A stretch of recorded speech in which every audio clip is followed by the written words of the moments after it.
ձեզ, այնտեղ վարչապետի ասուլիսն է նախատեսած։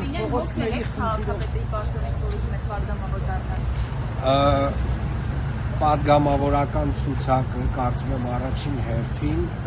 յուրաքանչյուր կուսակցական ներգրավում է առաջին հերթին իր թիմին աջակցությունը ցույց տալու համար։ Եվ կարծում եմ շատ-շատեր այս ցուցակում ընտրություններից հետո չեն հավակնում լինել կամ մնալ պատգամավոր, բայց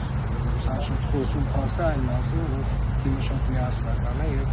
տրամադրված է հաղթելու այս 21 թվին միասնական չէ, պարոն Ավինյան, որ մասնավորապես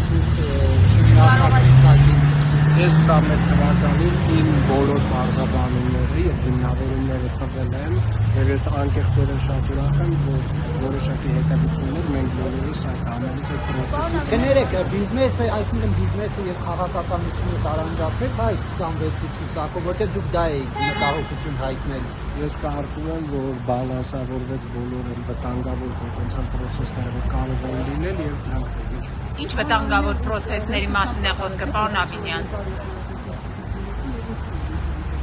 Իրականում բավական երկար տևեց եւ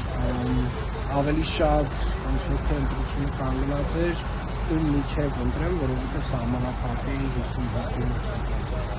չկարողացավ, ավելի շատ մարդիկ կարող են ընտրել, բայց ստիպված ինչ-որ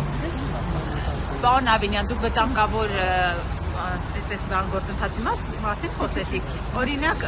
այդ ժամանակ խոսում էր, որ ձեր եւ պարոն Սուփիասյանի հետ կապված հանգամանքներ կան եւ դուք հենց նրա առաջադրումն եք համարել